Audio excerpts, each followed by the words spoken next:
Hi, Hannah. Thank you so much for joining me today. For the listeners, welcome back to the Creative Mountain Mama podcast, your source for faith, family, and we'll be talking about homesteading today, as well as food security and leaning into a more self-sufficient life. Hannah Jo has the Prairie Mountain Homestead page, and we are going to get into a little bit about how she started, where we're going, and then how you can take some tips back to your home, whether you're urban or country. Thank you so much for joining me, Hannah. How are you? Perfect. How are you? Thank you so much for having me. It's so fun to share my story and talk with other people who kind of resonate or kind of have similar stories. So it's nice. Thank you. You, like me, were vegan at one point. Can you tell me a little bit about your journey from veganism to where you are now? Yeah. So it's kind of all started with learning the differences between food and food labels when I got pregnant and had my daughter. I think a lot of people make that shift when they have children. And so for me, we lived in a food desert for a hot minute in Kansas with my husband's job. And that was a real awakening to the fact that we just couldn't get quality food there. And my mindset back then was very much towards organic and non-GMO because those were the only labels I kind of knew when my daughter was brand new. So we moved back to Idaho, thank God. And I was introduced with Whole Foods when it was decent at the time. And then we had a Trader Joe's that had organic produce, and they even had a local co-op, which I started to learn terms like pasture raised, heirloom, open pollinated, those kinds of things. And that was all still a little new to me because I didn't really have my eyes set on growing my own food until after we made the transition into veganism or a whole food plant-based lifestyle, because I was struggling with some severe weight gain after my pregnancy, and I didn't quite lose it like everyone said I would when I was breastfeeding fully on demand. And in fact, I was kind of gaining more. And now looking back, my body was in hibernation mode. It was not being fed on a cellular level. It wasn't being given the correct vitamins and nutrients at the right time of day for me, and for me specifically. I do have some medical injuries that kind of took a toll on me and my body after having a baby. But I think the real thing was my tooth decay, and it was really frustrating. I love my smile. I am so happy with my teeth. I had braces for 5 years. It took a lot of work to get my teeth this nice. And for me to lose a lot of teeth in a short amount of time because of the tooth decay after having a baby and breastfeeding and thinking I was eating healthy, it was very difficult for me. It's still one of the things that I don't know how to describe it, but for the moms and the mom guilt, that pit in your stomach, that's what it still feels like. Even today, it's still a bit raw. And then my daughter started to have tooth decay. And a lot of people were very ignorant at the time, very much against breastfeeding at night. That creates cavities, yada, yada. And I just didn't buy into it because I knew I was doing right by my daughter. I just didn't understand what was going on. So fast forward a couple years, or a couple months, I shifted into a plant-based diet because someone on a mommy group just said, "Hey, have you ever tried juicing?" And I was like, "No, what the heck?" We were fortunate enough to purchase a juicer. So I bought my first Champion juicer, which was it's not a centrifugal juicer, it's more of a monologue juicer. So it goes kind of horizontal. It chewed the foods and veggies and fruit all down. And I was able to create these really disgusting juices at the time. I did not know what I was doing, and they were terrible. Kale and grapes, not a good combination. It's just not appealing. It's not satiating or satisfying at all. And I didn't change anything about my diet. I just juiced once a day in the morning. And at the end of the month, I lost, I think around 25, 30 pounds. Wow. And at that point, I thought, holy crap, what the heck is going on? Something is changing. obviously I need more veggies or juice or something like that. And that turned into the beginning of, I like to say now, the cult of veganism for me because I was chasing a skinny, healthy, more energy, better libido lifestyle that fruits and veggies gave me. And I decided to start with the elimination diet, which we know now is just really not the best for your health, especially for women who are in their childbearing years. I cut out everything, started with red meat, then I took out chicken, then I took out fish, and then last was eggs and then dairy. So I kind of cut all of those, and then I was able to lose 85 pounds and get back to my pre-pregnancy weight. And I felt better. I could see my hip bones again. My boobs were significantly smaller. I could tell like everything with breastfeeding, and I continued to breastfeed through this entire experience as well. And I really just felt so good. 3 years into my plant-based diet, I had a GI attack, and I thought it was because of something else that was going on um, physically and mentally in my life. And so I kind of contributed that to, just PTSD or some kind of psychotraumatic, it's all in my head kind of a thing. But I was hospitalized and I had a natural home birth. And when I got to the hospital for a GI attack, I totally asked for morphine. It was so much pain. People who struggle with GI issues, it's no joke. So anyways, we continued forward with the vegan thing. I was at that time an influencer. I did YouTube videos and Instagram all about veganism and plants and blah, blah, blah, until we got the alpha variant through 2019. And my daughter and I shifted into probably the worst gut issues ever. The foods that I had heavily consumed and that were really making my body thrive were in fact turning into allergies. I would get redness all over my face. Um, I would get breakouts on my chest and on my back, and I didn't ever have acne like that before. I started having probably too much information for some people who might be listening, but I started projectile vomiting and pooping profusely. It was just disgusting. And none of that was normal for me at all.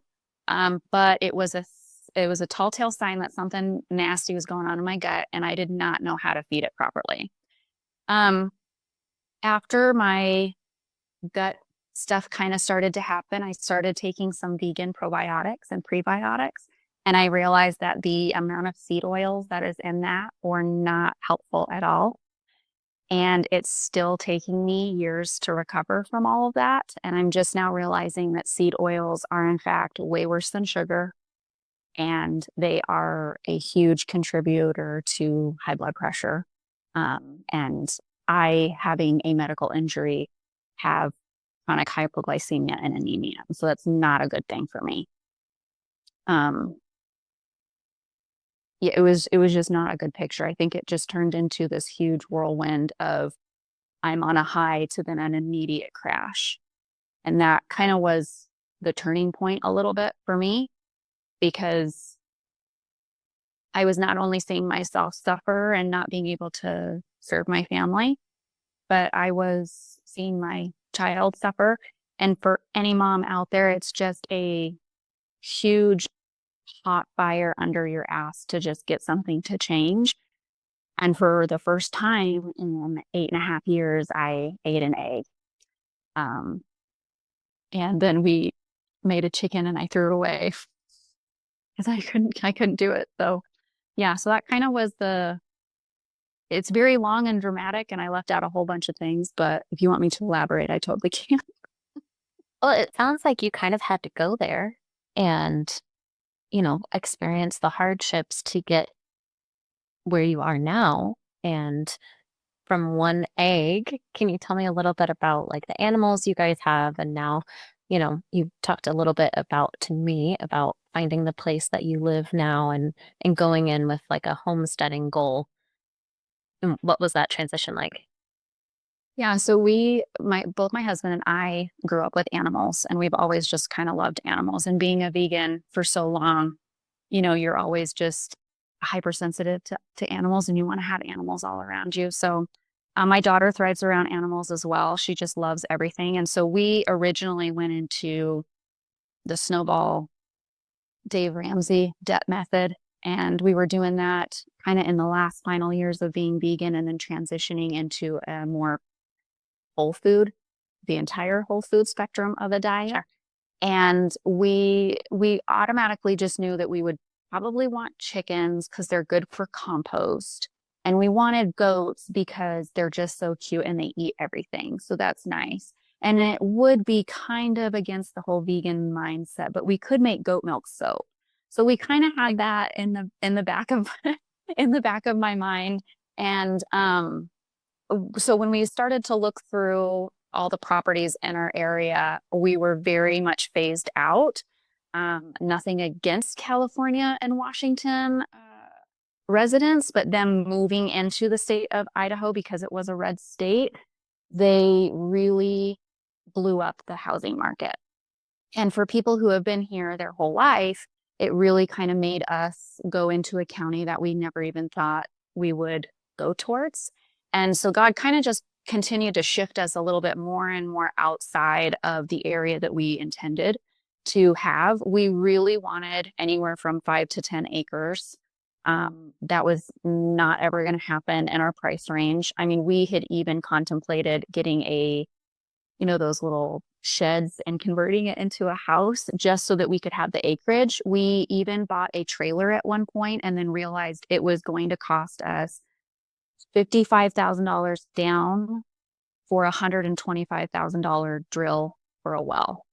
And that was just not going to happen at all. I'm sorry.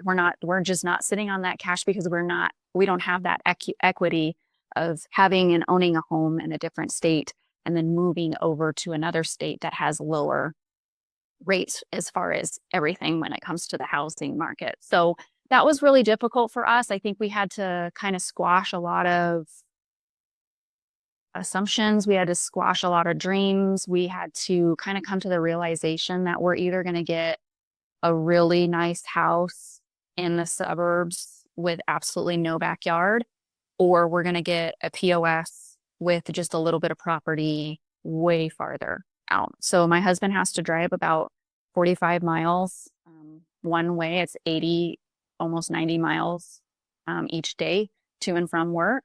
But that's where we are, and we have a small little acre here on the Idaho Prairie. 1 acre in the Idaho Prairie. And can you tell me a little bit about what you guys are able to do and what kind of animals you have right now?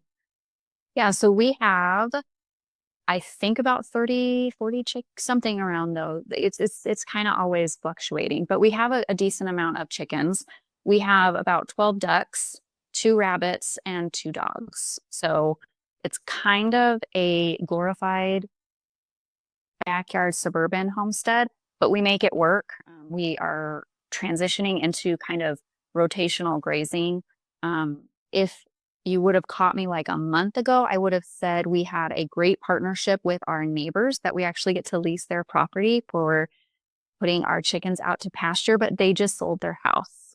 And so that is coming to an end. So I'm not quite sure how it's going to work out with the new neighbors, but that was definitely an option for us the last couple of years. And it was really pretty.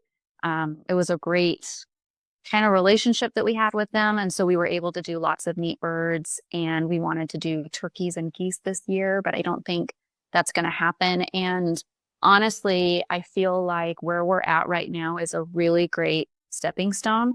We know what we want now. We know what we don't want. And we might just be transitioning into a season of finishing this house so we can move on to something bigger and better. But it's all kind of what God wants for our life. So we always have dreams and wishes and things, but we might be here for a bit longer. We have a very large garden. It is roughly around 10,000 square feet. And so it's pretty large, and I love being in the garden. It's definitely that, and the kitchen are some pretty happy places for me. So seed starting and gardening, and then just having chickens and eggs and meat birds is really just a great way to understand how much you can cultivate and grow even on a small scale. So even on an acre. And we haven't even broke the other half of our acre because we were using our neighbor's yard at the time. So it'll be interesting to see what we can do this year if by chance we don't get to use the neighboring property. And how much are you guys able to, like, tell me about your food grown on the homestead, like amount, season, harvest, what does that look like? So last year was a really odd year. We had some huge wins in the garden and we had a great win in for meat birds. But then we kind of had it was a long season of just interesting weather. So for us in my area, our spring is very bipolar. So we do all of our meat birds at the end of summer and into fall. And so we butchered twice. We got 10 ducks, I believe, and ducks were new for us.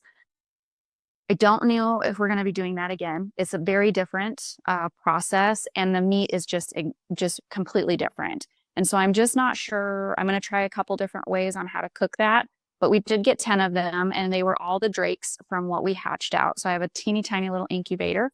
It holds 25 eggs. I maybe get half of that to hatch.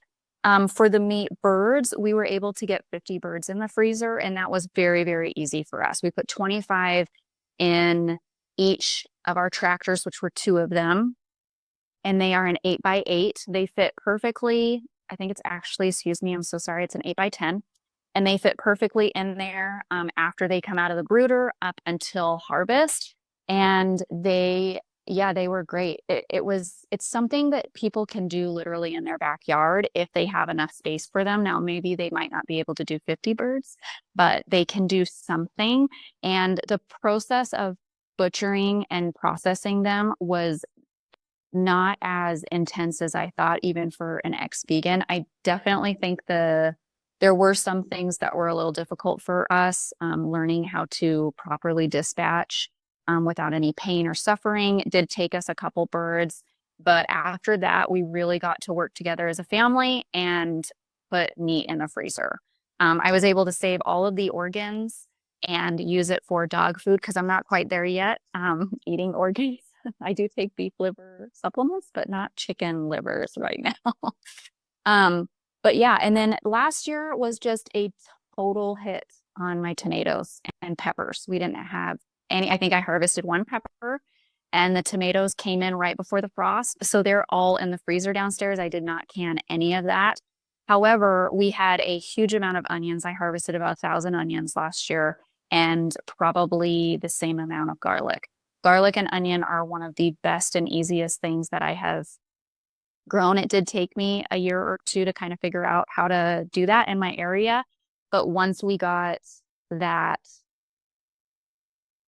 I guess, idea of how it works on our property, it was good. And it's been a really big, like, I call it a cash crop. I'm not selling it, but that's a cash saving crop for me and my family. Garlic for us in our area, onions are kind of moderate. They can be kind of cheap or a little expensive if you're buying it organic, non-GMO.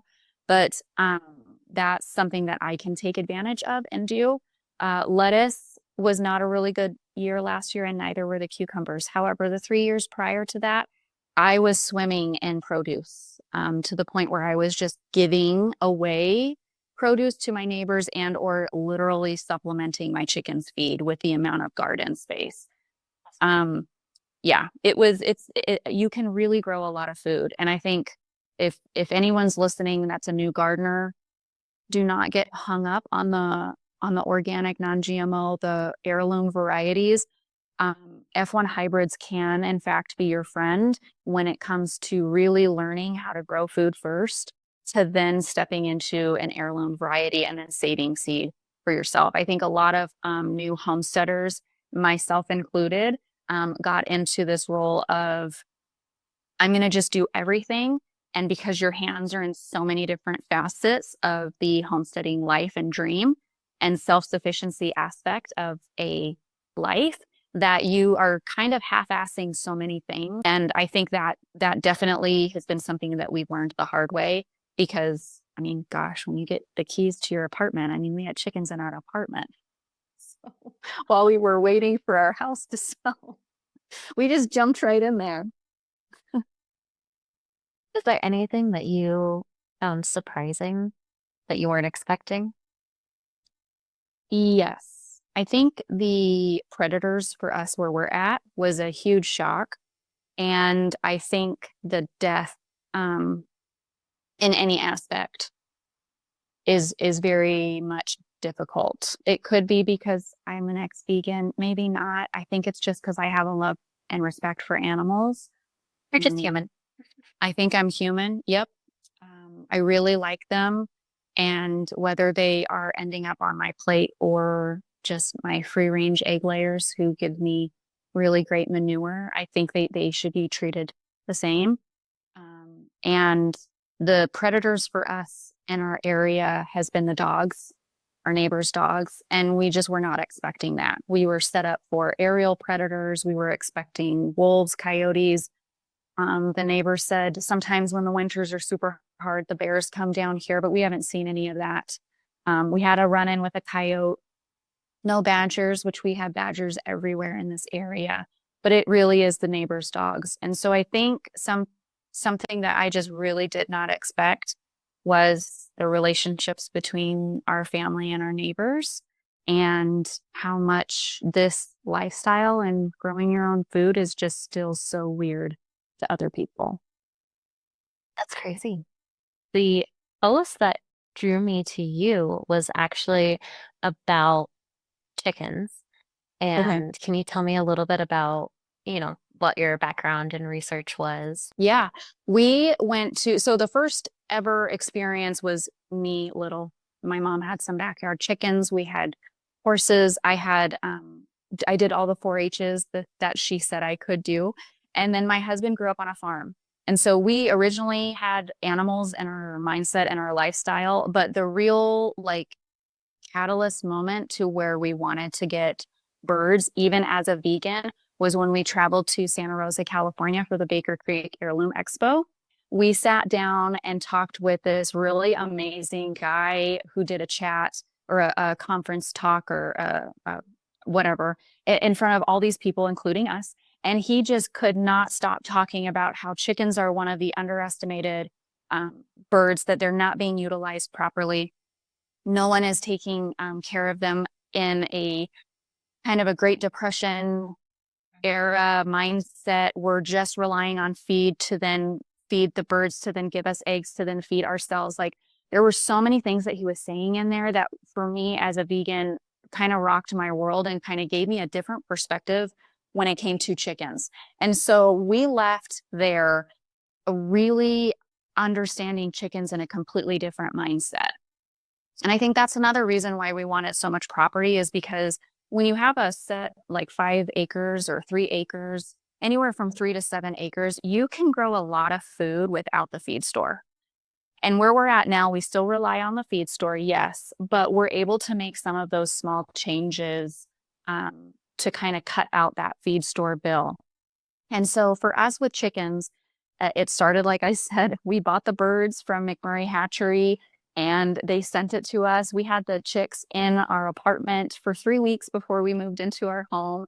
And I mean, what were they going to do? Kick us out? We were already moving. So whatever. Yeah. And so we got heirloom breeds that we could hatch out. We got one rooster and we named them all after Little House on the Prairie. We were just in it to win it. And we really learned how much chickens can either benefit the homestead or kind of financially disrupt them.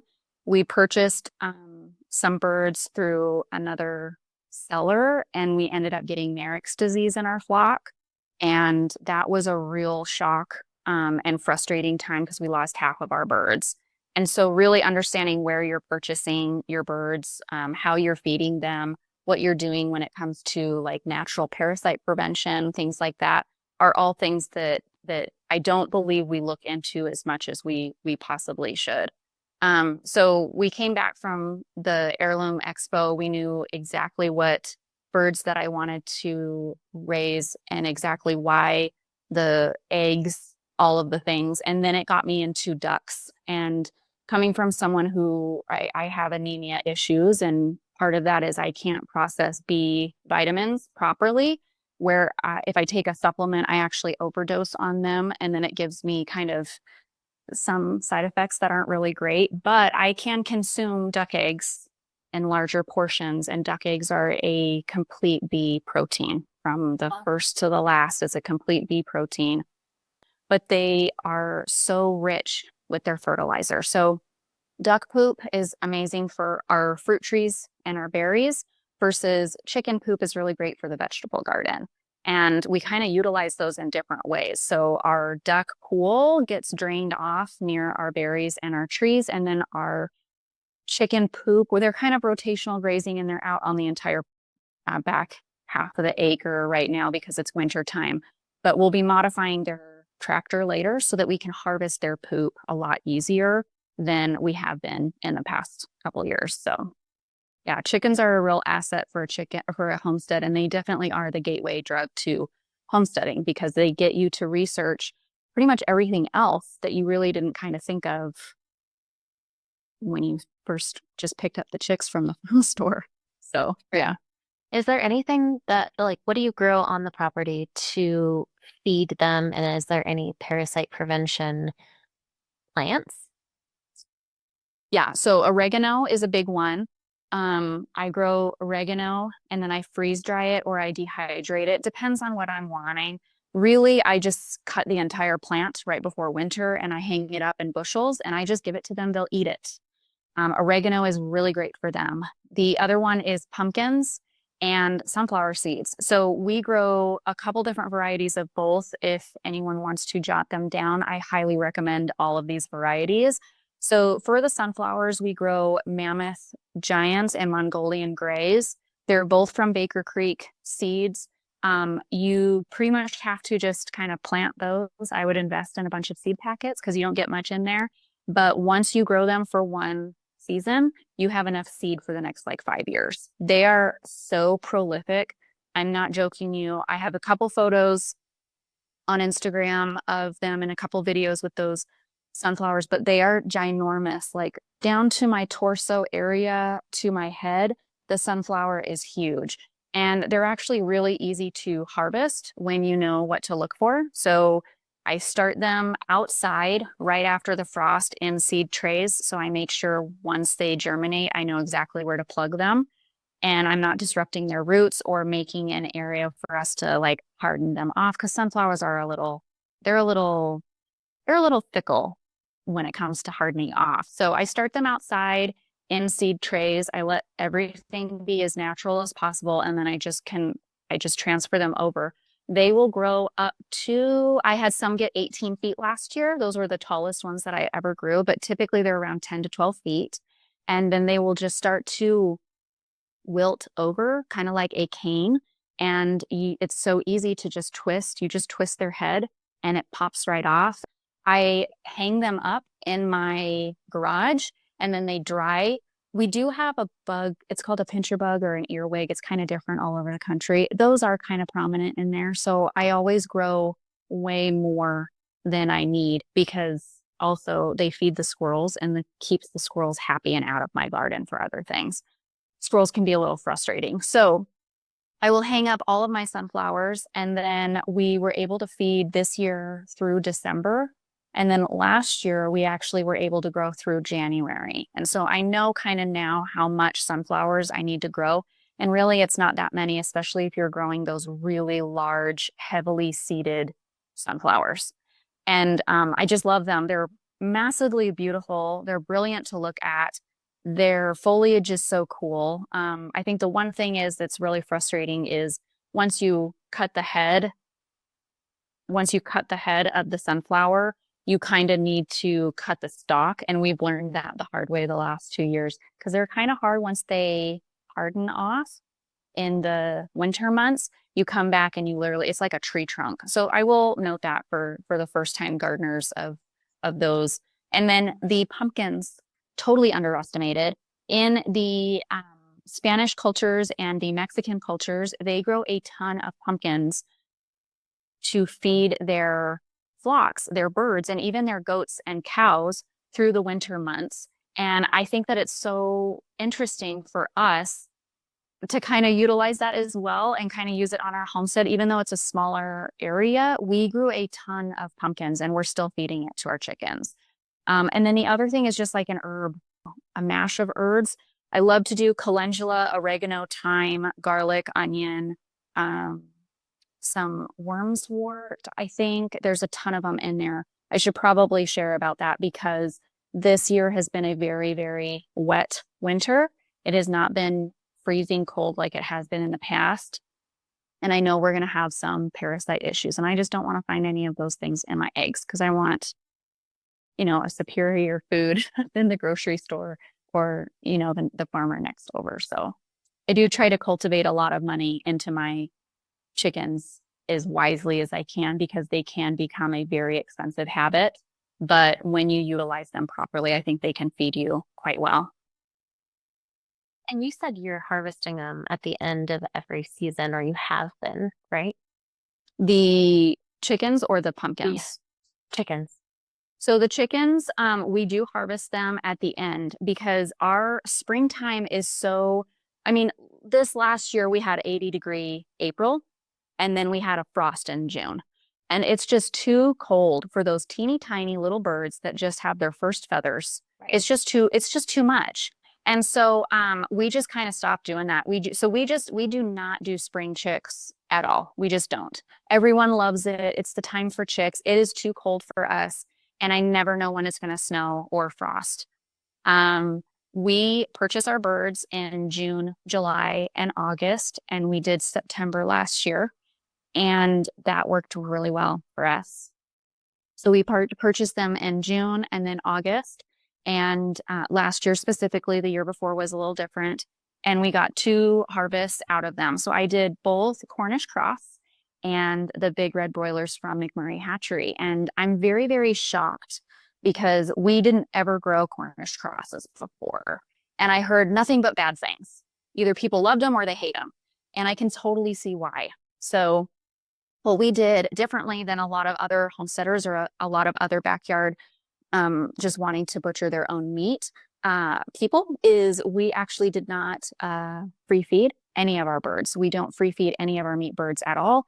I ferment feed them. So I ferment the grains. I put some apple cider vinegar in there, raw milk, depends on what I had at the time. I do put a bunch of herbs in there to keep their parasites super low because I'm wanting to ingest that entire animal, not just their eggs. So I do treat them a little bit more, and they do get a little bit more because I want better meat. I don't want cheaper meat. I want a better meat. I am also really allergic to corn and soy that I found out. And so I don't feed my meat birds corn and soy. And I'm able to really ingest chicken. It's a very simple protein for my gut issues. And that's where I'm doing something very specific just for my needs selfishly. And my family enjoys it too. So it's a win-win. So what I'll do is I get scratch and peck feeds because they have a corn free and a soy free. I'm actually unable to purchase anything in my area. I've called people everywhere. They are just so determined that chickens always need corn and soy, and that is a complete protein, and that they're going to be malnourished and they'll die or they'll decay or they'll get fatty liver or fatty heart syndrome. And it's just not the case. I dissected all of those birds myself with my daughter, and we did not find anything funky except for a weird abnormal growth on one of them. And it was external. It wasn't internal. So other than that, I did not see any indication that any of my birds were sick or ill coming up to butcher. So, and it'll be interesting because we do plan on calling a couple of our layers just because they're getting up to the age that they can't live here for free. That's not what our farm is about. I only have so much money each month, right? So it'll be interesting to kind of cut them open and see kind of what we've got. Those will just turn into dog food. We don't eat our layers, but they do nourish our dogs. And it'll be interesting to see their organs, and it'll be a good side-by-side comparison. So a lot of things that I've seen with Cornish cross versus the big reds or the Rhode Island reds or any type of heritage breed when it comes to meat birds is that you have a very sick, fat, overgrown Cornish cross, and you have a very young, fully matured, but young, fresh, skinny, not enough breast meat, really thick thighs, or a heritage bird. And you have healthier organs on the heritage bird versus the kind of sick, fatty liver, very fatty heart syndrome, Cornish cross. And I did not find that. I actually found that with a fermented feed and feeding them twice a day with lots of water and fresh pasture twice a day, excuse me, goodness. It's very, I created a very healthy bird and I feel good about that. So I will be doing Cornish cross and the big red broilers from McMurray Hatchery again this next year because I feel like one, it's such a learning experience for my followers. And two, we hope to have like maybe some classes here that we can invite some people that they can see the differences for newer homesteaders in my area and that they can make a wise choice and an informed choice when it comes to purchasing the right meat birds for them and their families. And I just think it's so cool. I have been able to look at some other people online and looking at their birds when they are dissecting their Cornish crosses or processing their Cornish crosses, and they do look really fat. And I think we just have to take, I mean, come on, you have F1 hybrids that are not genetically modified, but they produce more cucumbers or more carrots. And, you know, we have blenders that we use in the kitchen, and we have juicers, and we have modern fridges. We can take something that is crossbred or specifically bred for a larger breast and a quicker turnaround. And we can feed it something different, or we can put in something different and have a healthier outcome than what's typically found. And so we feed our Cornish crosses very high whole grains.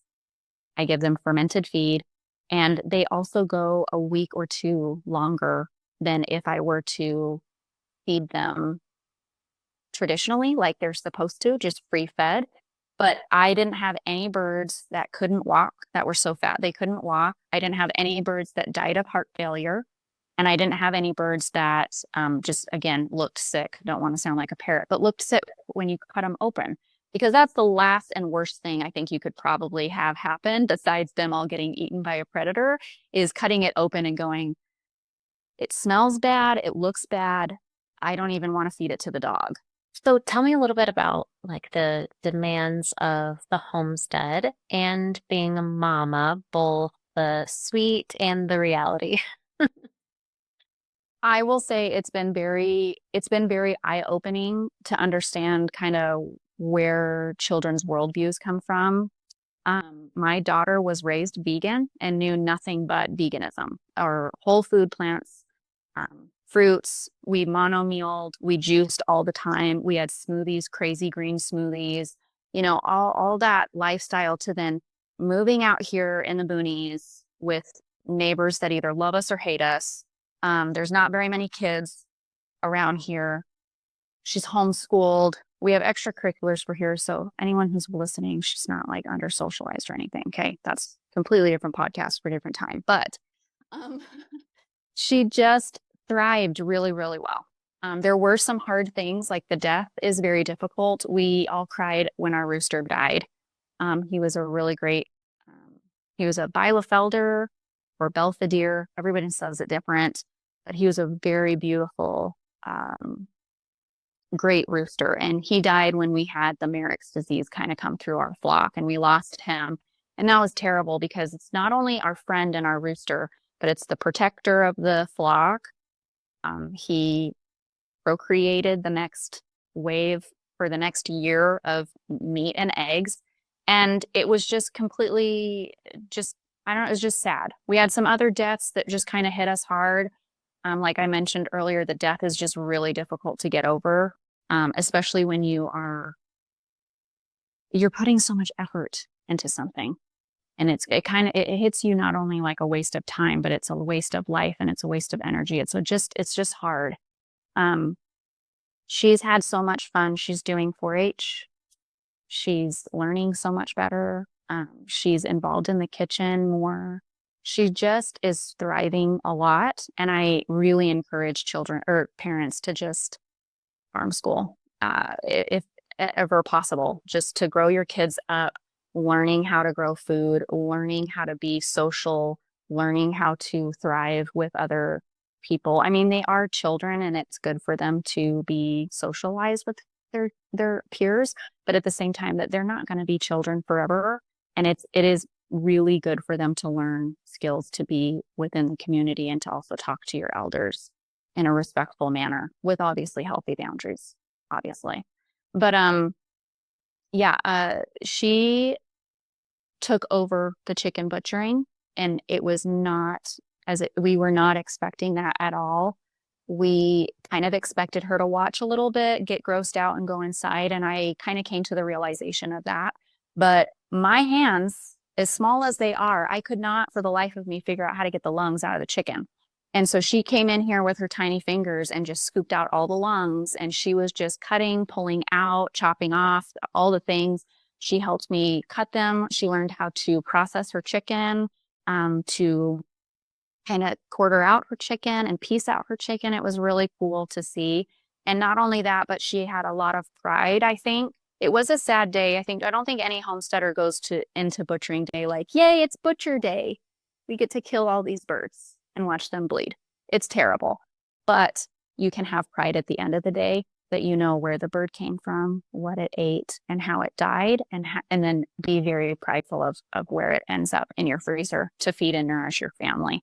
And I think I saw that in her. I think yes, it was sad and it was a little hard for us to kind of get over that initial hump of culling them, of putting them down. But then afterwards, it was really cool. She has so many chores that she loves them. I don't have to tell her to go do the rabbits. I don't have to tell her to help me out. I just say, hey, we're doing chores now, and she's loving to go outside. Kids want to come over to her house and play because they don't have this at their house. And so that's kind of fun. And when she does have friends over, they do not want to leave because they are just inundated with everything farming. And it's also something that's just fun that I just don't think the culture today sees is learning procreation or reproduction, learning how to save seed, just a lot of things that children aren't observed in, and or they do get that, but it's in a twisted, sickly level that children should not be exposed to. And so I think I think we have a good setup here. I think it's nice, and I like to see her growing in that way. So it's fun. You have bought the soil, gathered the seeds, planted, not facilitated reproduction in animals, all the way into harvesting both bird and plants. Does it get addicting? Yeah. Is that the real concern here? Is that it just gets totally addicting? It totally does. I mean, you go through seasons. We had a really rough last three months of last year. They were really rough, physically, emotionally, mentally, and spiritually. We were kind of hit. I took a break from social media. I kind of needed to recoup. We got through Christmas. That was very much Christ-centered. That's kind of what we just dealt with. For gardeners and homesteaders, Christmas is for Christ.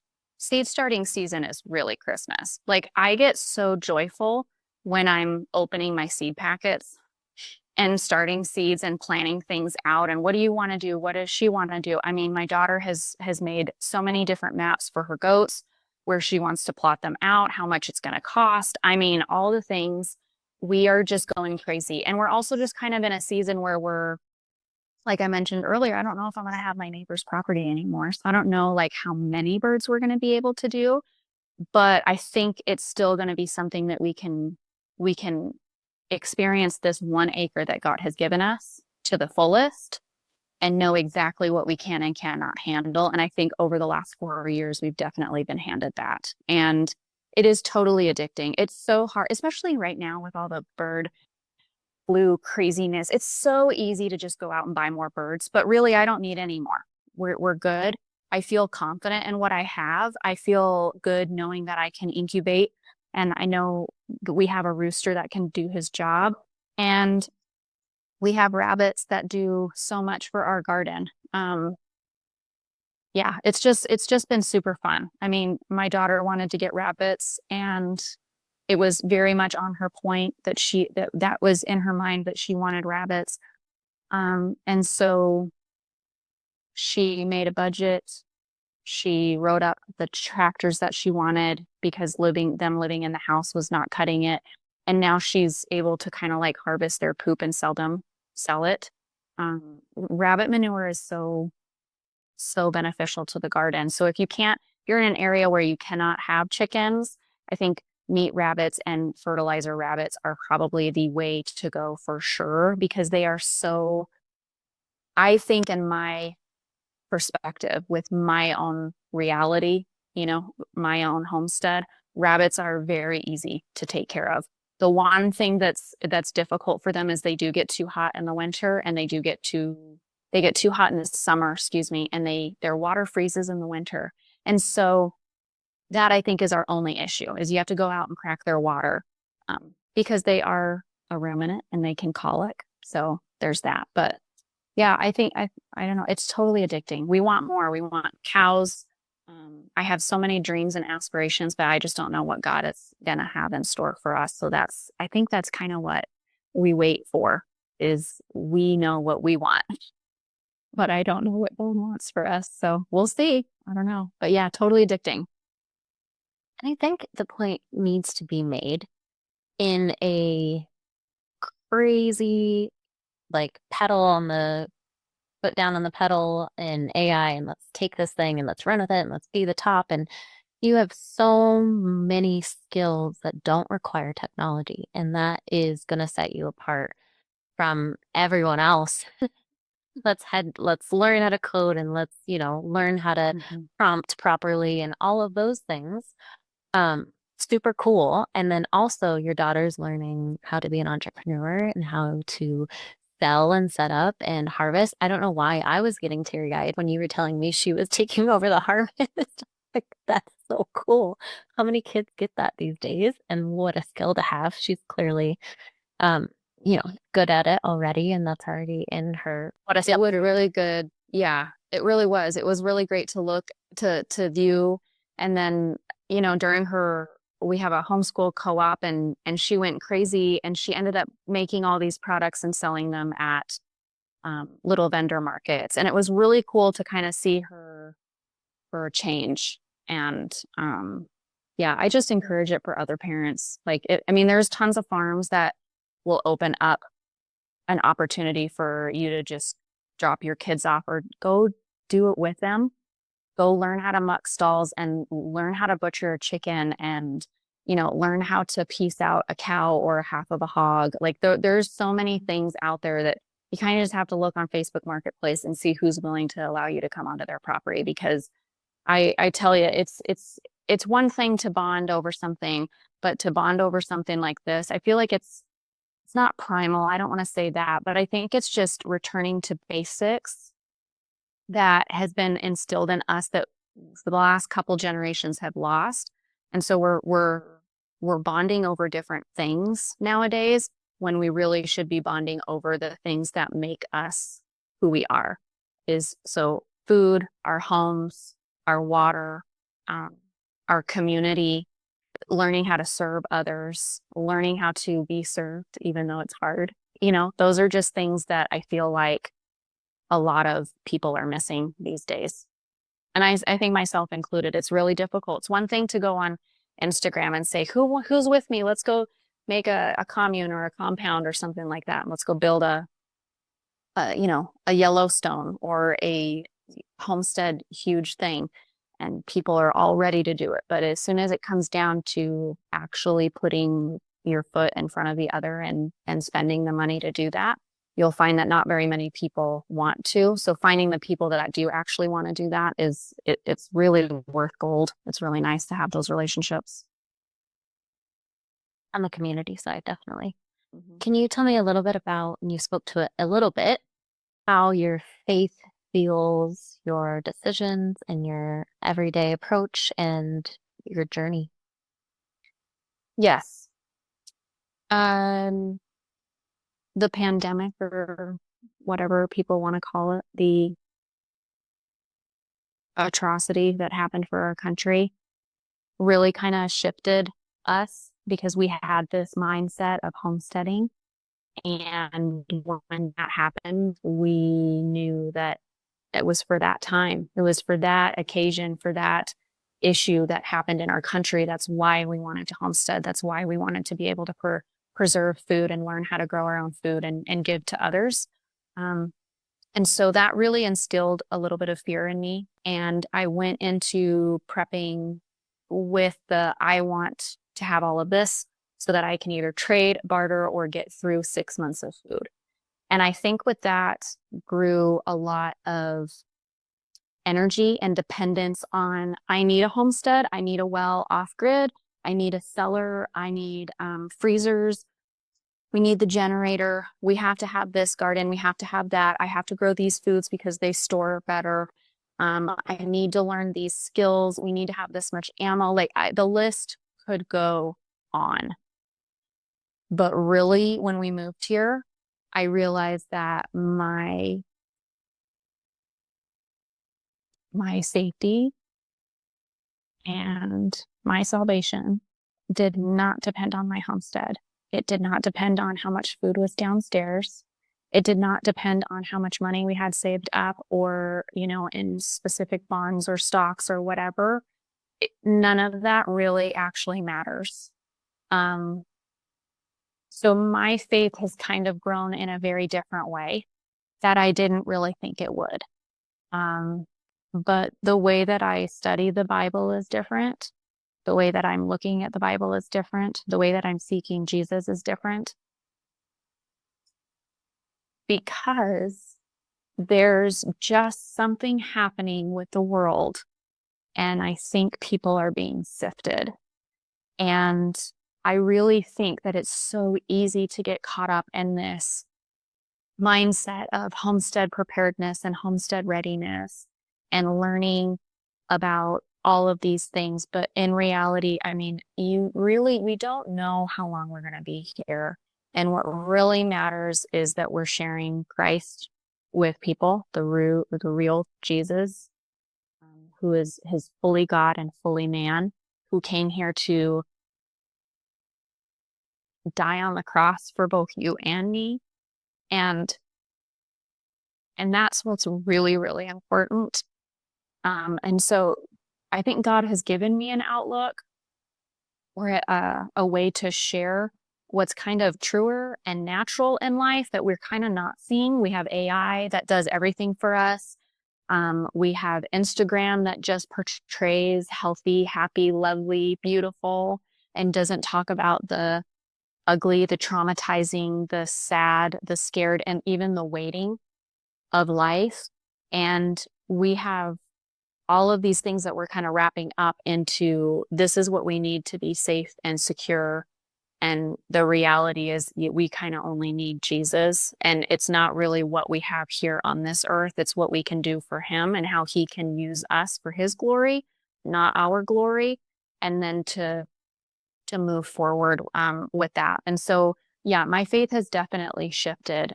It was full of gratitude when we came here and full of just amazing, just in awe of God and how he placed us here because we purchased this home so quickly. And it was just so weird how he kind of opened and shut the doors and we just moved in super quick. And then to a point of, holy cow, we just demolished this whole house and now inflation is so high. So God, I need you to provide here because we need doors. We still need doors. And, we still have a bathroom that doesn't work. And I just now got the trim in my kitchen and living room. And then we went through a season of just full abundance, which was lots of garden, lots of preserving, lots of freezers full.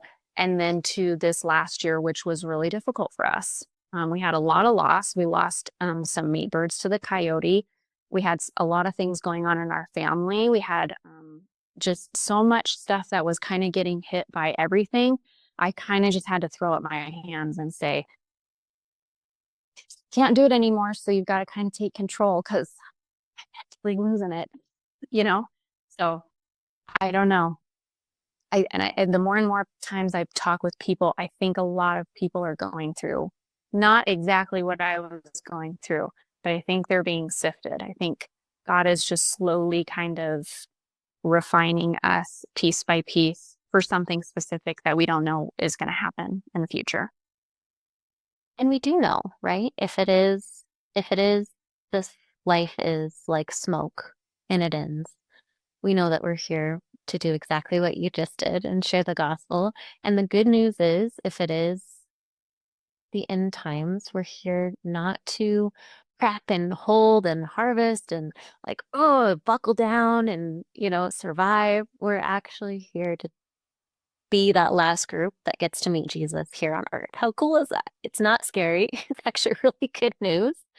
And I think so many people, to what you just said, have had that seed planted of let's homeschool, let's harvest, let's get chickens, let's live close to the earth, let's move out of the city and start and have faith and live in an RV for a while and build a barn dominium. And so many people are being called in this way, and it can be overwhelming to think of, well, we're being called this way because something is going to happen. We all have to buckle down.